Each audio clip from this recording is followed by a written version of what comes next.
Hello, hello. Welcome back to the channel. Today we are going to be looking at my 26 in 2026 challenge. We're going to start out by quickly chatting through some of the alternate versions that I had considered and then get into what I actually ended up going with and take a look at the books. So, alternates for the 26 and 2026 that I had looked at originally were just different ways to organize essentially what 26 books you choose.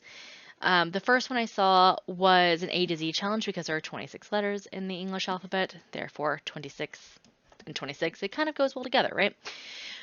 I decided that didn't work for what I wanted to do personally because I'm already doing several alphabet-based challenges in this year, and I just didn't want to either add another one on or do double duty for this one potentially because it just didn't seem like a good fit generally. I was like, I could do an alphabet challenge or I could just add a whole nother challenge on.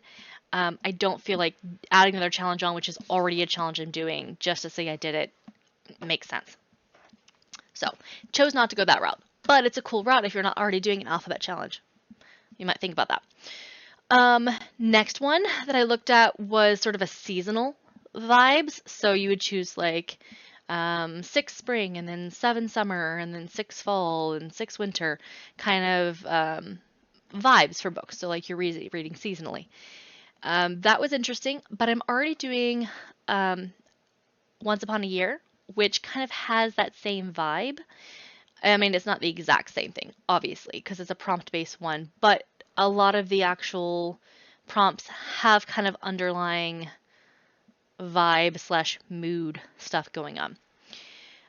Then I looked at a genre-based one, or I was like, well, maybe I could just switch out the seasons for genres. But I'm already doing several different genre-based either book clubs or book challenges that it felt like I'd again be kind of just doing it to do it because everything that I would be choosing would be something that would be the same. And I was like, well, why am I pushing myself to reinvent or do something special for every single challenge that I'm doing? Why can't this challenge just be something that is 26 books that I really want to read in 2026? Why am I trying to make it more complicated than it needs to be? So a lot of the books that you will see on here, you probably have already seen on other places because I really wanted to read them, so I was trying to fit them into prompts. But the list that I've put together for my 26 and 2026 are books that either are sequels to series that I've already started that I really want to make sure don't fall off the cliff, off the radar, and I keep working through them. Or they're new series that have been recommended to me that I'm like, oof, I really need to start that to see if I really enjoy it as much as I think I'm going to. Or if I should just, move on with my life on those series because they keep coming up. Or there are a few standalones as well. I have, I think, only one nonfiction, and that was a recommendation. And then everything else, I believe, is fiction from this list because these are just ones that I think will be really fun and I'm looking forward to it from enjoyment, not necessarily from a learning standpoint.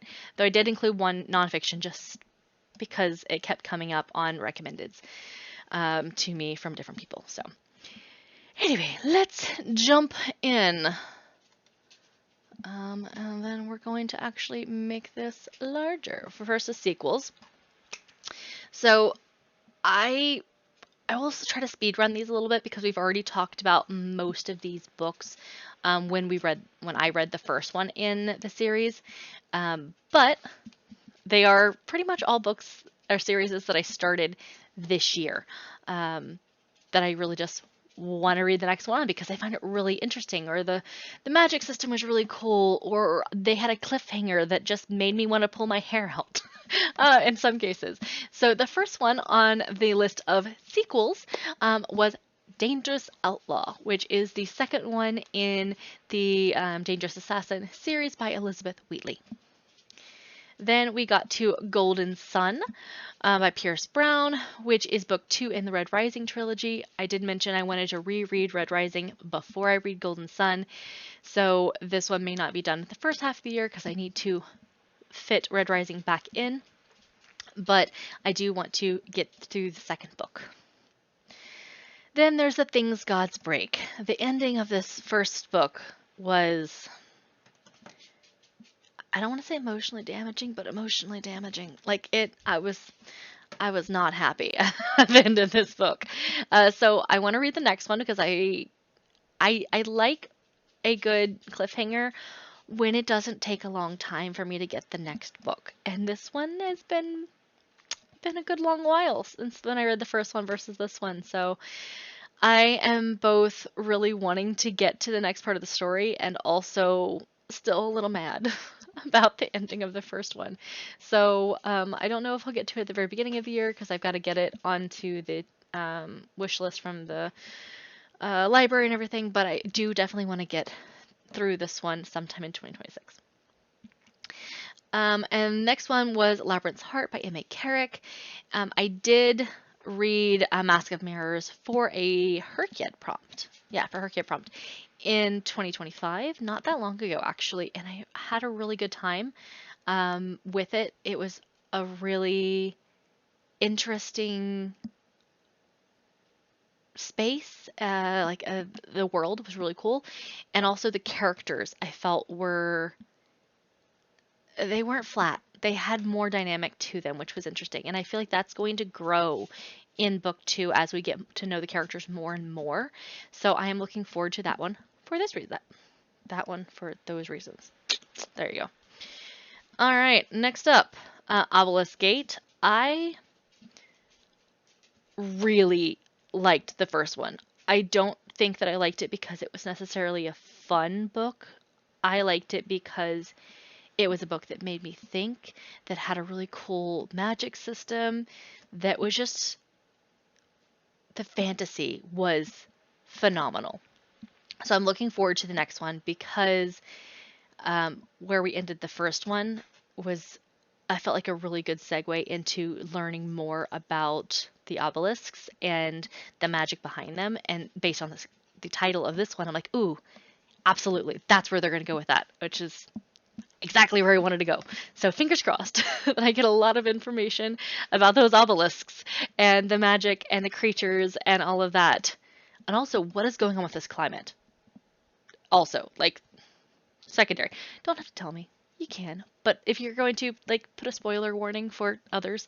But yeah, let me know if I'm going to get everything I want out of this book if you've read it, because I am putting a lot of faith and hope into this sequel. Truth of Divine, we get a science fiction. The first one of this series was Axiom's End, which I also read for Herkyed 2.0 in the last half of the year. I want to say literally in the last like 3 months. And I enjoyed it. It had a lot of like, what is the meaning of being human kind of questions built into it. And also, what is love? What is family? And I'm interested to find out what we're going to do with our main human character and our main alien character. Like, what kind of a dynamic are they going to have? Are they going to continue the story together to like where are we going with this? Because I felt like they wrapped up most of the story really well in the first book, and then they added this little bit at the end. Like, okay, well. Is that where, or like, are we going to explore that dynamic and that thought pattern and process there in this next book? Or are we going to go on another adventure? Or both? What will that adventure be? I'm not sure. But it's sci-fi, and I wanted to make sure to include a sci-fi book on here because I feel like I don't read enough sci-fi, even though it's something that I really, really like. I watch, I think, more of my sci-fi than I read it, which I don't know why that is, but I tend to read fantasy and watch sci-fi.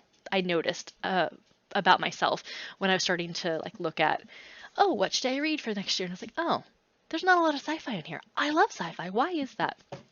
It's because I mostly watch my sci-fi. I watch television shows, movies, etc. I don't do a lot of reading on them. I mean, obviously I love them. Ender's Game is one of my favorite of all times. And I feel like this series has the potential to live on in my brain similar to that, in that as an adult, at least, it's bringing up questions that are interesting to think about in a unique way. And that's how I felt about Ender's Game when I was an early teenager.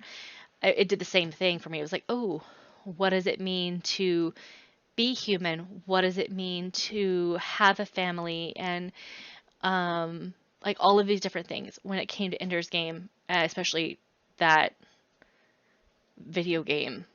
Holy crap. That was a mind trip. What does it mean to be tortured in a video game? Anyway, I feel like there is the potential to have some of that same vibe with this series. I'm just not sure. We're not at the point where I love it as much as Ender's Game. Not at all. But I like some of the same elements that I'm seeing in this one as I do in Ender's Game. So we will see if number 2 makes me like the series more, or if I stay pretty neutral at that point. All right, Glint by Raven Kennedy. I read the first one. This is Played a Prisoner series. Essentially a King Midas retelling, fantasy, all kinds of fun things, or I guess more romantasy, they tell me. But the first one, I don't know that I loved the romancy elements in the first one. I was not happy, so I'm hoping that we get a new romance partner, I guess we could say, for this one. It feels like there will be, and I will hopefully like that one better, because I did not like Midas in book 1. Like, I did not. I was like, he is not a good person. This is not a healthy dynamic. I was not happy with that dynamic. I know she loves him, but I did not like him. Anyways, I'm hoping for some change in the MMC, who is our new love interest, because I want a new love interest, like, so bad. But I think it's also a cool, like, I know I keep saying it's a cool magic system, but this seems like magic exists, but only in certain ways, and she is shiny and special, and I want to find out why she has been hidden away, other than just the fact that Mida sucks, which could just be the entire reason. I don't know. But I'm looking forward to this one, hoping for some new MMC with some fabulous, actually loving and protecting her vibes, as opposed to Midas, who sucked. So, Rebel Witch. This is Crimson Moth, book 2, and the end of book 1. I remember when I was chatting with y'all saying that I didn't know how they were going to turn this around. I mean, they are going to, because it's a romantasy series.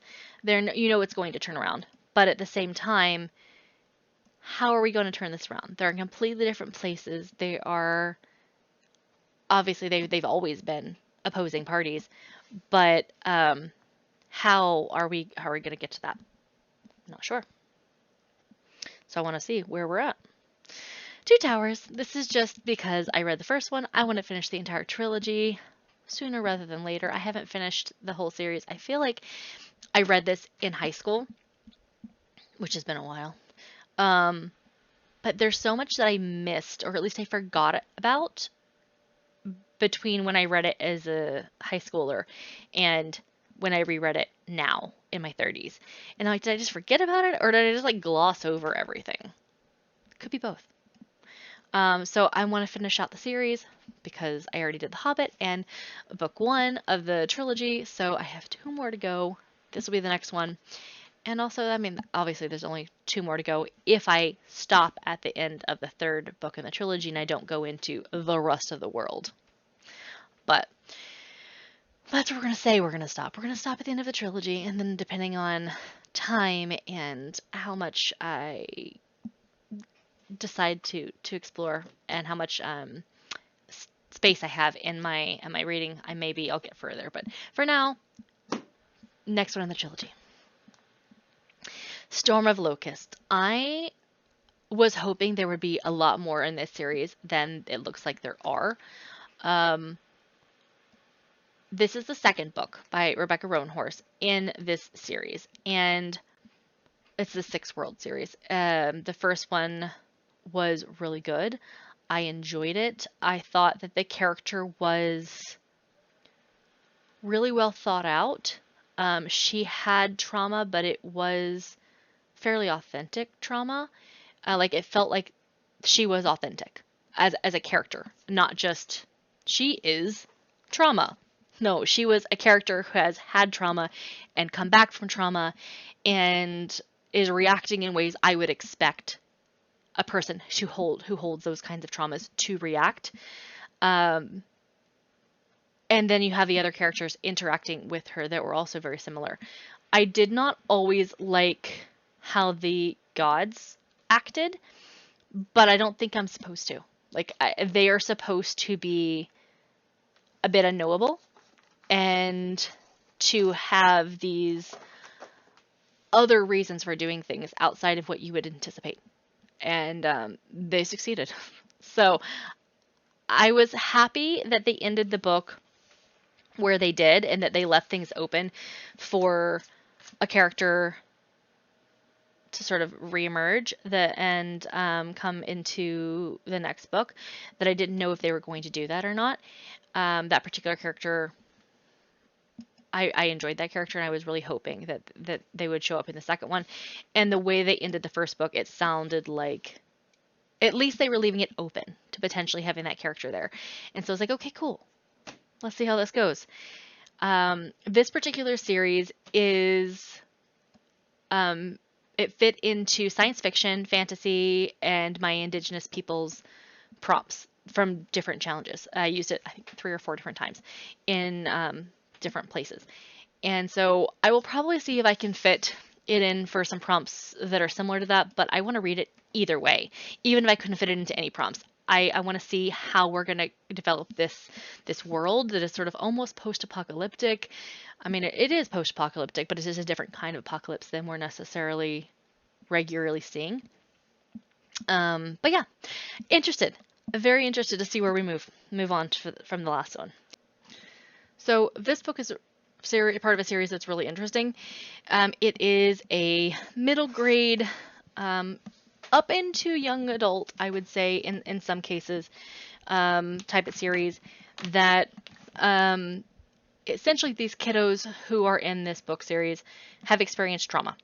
No way around that. But the way they have coped with that trauma is to escape into another world, like an actual other world, or at least that's what we've talked about.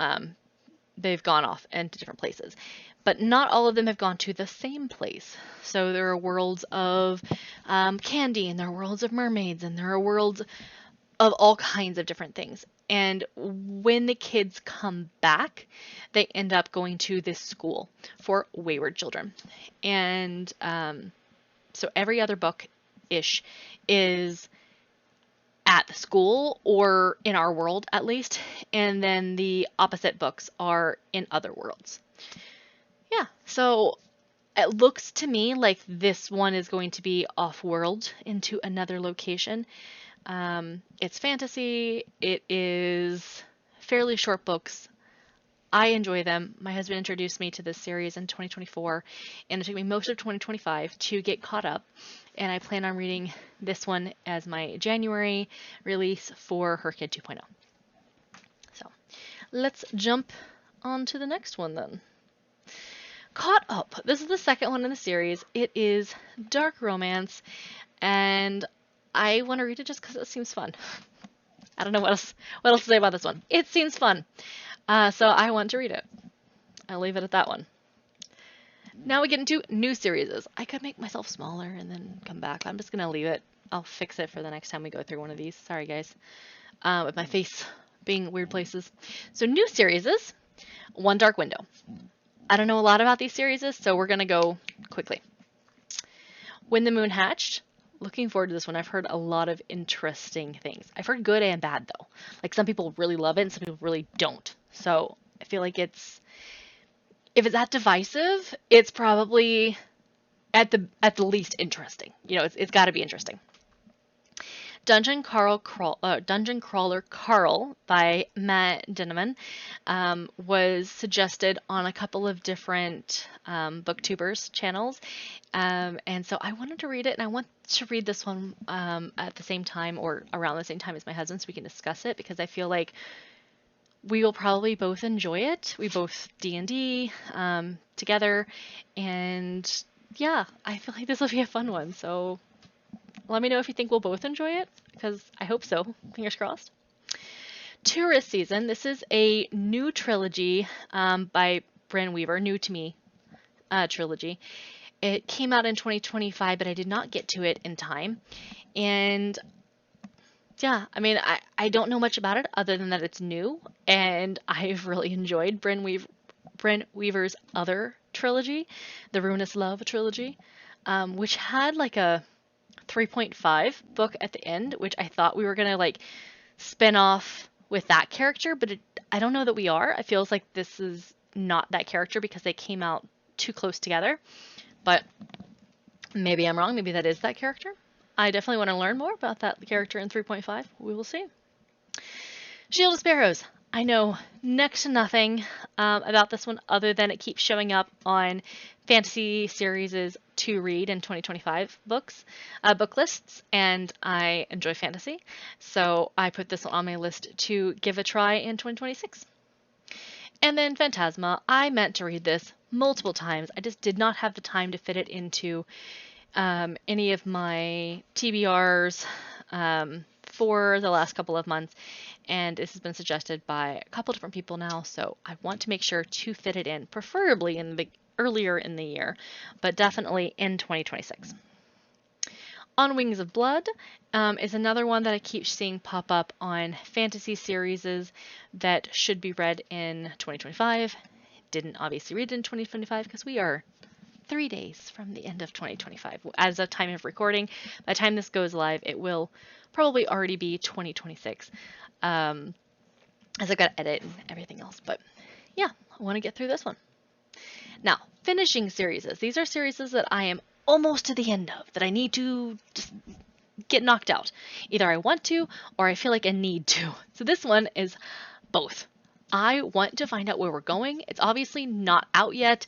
I was looking forward to the third one in this series. I thought it was going to be a trilogy, and I was like, where is the end? I want the end. And then I found out that it was not the end, and I was a little miffed. So it took me a little bit longer to read the third one because I had to wait till it got in, and so it just took me a little bit of time to get it. But I want to try to get number 4 as soon as it comes out, or as soon as I can after it comes out, because I am just looking forward to the end. I'm like, wait a second. Adversary? There's 2 options here. Either we have redefined the villain to be the actual villain and not the character, the villain, or we are potentially going into that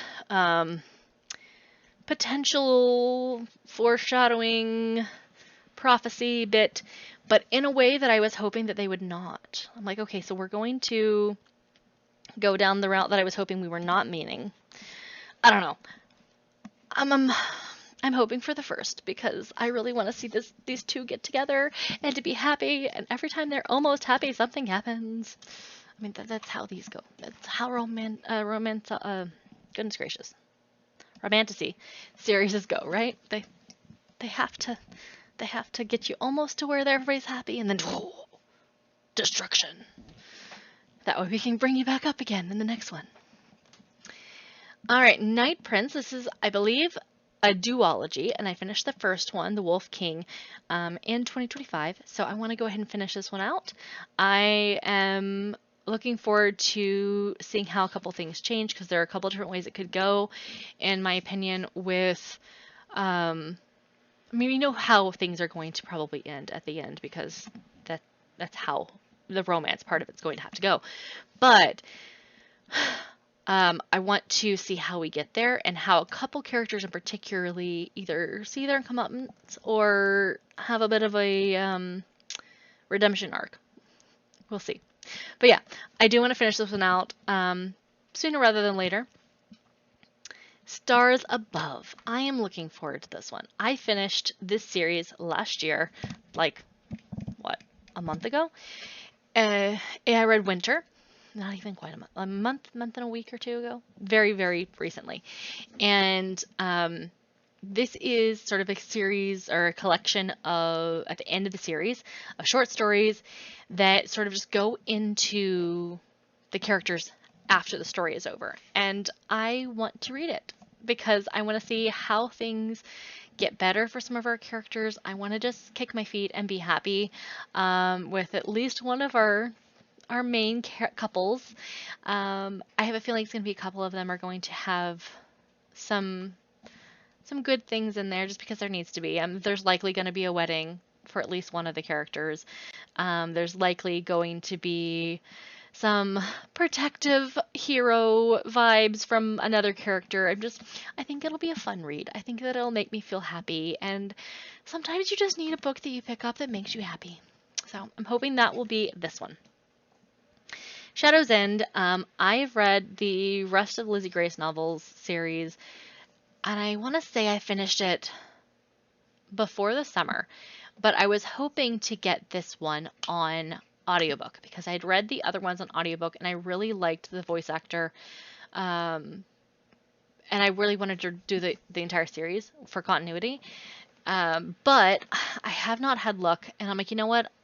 The longer I let this series just lag, the more I'm going to forget and potentially miss out on some of the Easter eggs and fun things that are hidden in there in the story itself. So I need to just read the story, finish it out. I also have a thing where I don't necessarily love reading the last of a series that I've really gotten into, let that be read or watch. I have still not watched the last episode of several long-lasting television shows because then it means the end is here.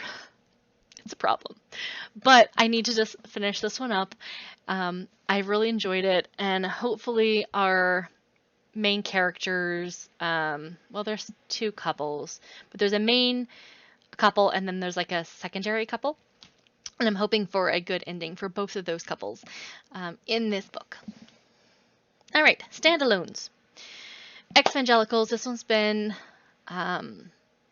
suggested a couple times. I know this will be a bit controversial, so I don't want to get too much into it. I don't know if it's any good or not, but I've got some religious trauma, and so this one was suggested to me because of that, so it is on my list, and it's a bestseller supposedly, so I was like, you know what? Yes, we will give this one a go in 2026.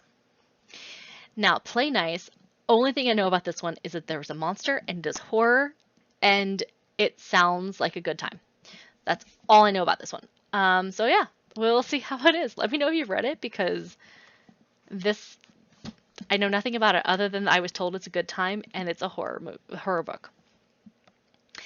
Uprooted, and I'm noticing that these graphics are not showing up very well, and I don't know if it's my computer, and I apologize. I'm so sorry that the graphics are being really funky. They looked fine before I started recording. Apologies. But next one on the list was Uprooted. This one was suggested by my husband. He's read this one already. We are slowly but surely making our way through all of Naomi Novik's backlog, because either one or the other of us reads it and says, "Oh, this is really good. You should read it." He actually read this one before we read the Scholomance series, because he had read this one, and then his little brother had said that he was going to be reading the Scholomance, the first book in the Scholomance series, for summer reading. I want to say last summer? Yeah. And I sort of came home and said, "Hey, babe, your little brother is going to be reading this book and I'm going to pick it up too." And he goes, "Wait, I know that author. I just read a book by that author. Are you sure that that is what he's been told to read from school? Because I don't know that that's an author I would necessarily like." The one I read, it definitely wasn't like a middle grades author, and it was like, I don't know. The first one was just fine. That was Scholomance is YA, no major issues, but for a middle schooler, book 2 definitely had some times where there was some uncomfortableness on the behalf of the little brother. So conversations. But yeah, so that's how I remember that this one was read before, which means that I should have read it early in 2025 because he read it. But instead of me picking that up, I decided to pick up Scholomance instead so I could read with the little brother and we could chat about the books because we really want to sort of encourage reading for all of the kids in our lives in general, whether that be my nieces or his siblings or eventually nieces and nephews on from his siblings as well. But yeah, we I meant to read this one early in the year, and I did not. And that is all on me. Whoops. So I want to get this one done. So here's the entire list. Let me put myself back into corner. So you can see all of them, and this is my final list. So I appreciate your time. Let me know if you have any that are also on your list for next year, or if there are someone here that you've read that you either yes, absolutely. Read this one. Bring it to the beginning of your list. It's fantabulous. Or, I read that one. You may want to rethink it. Because I would like to know. Because some of these, like I said, I don't know anything about. Other than that they were suggested or they were on a list of not to be missed book series. So, yeah. I will let y'all go, and thank you so much for joining. I will see you guys in the next one. Bye!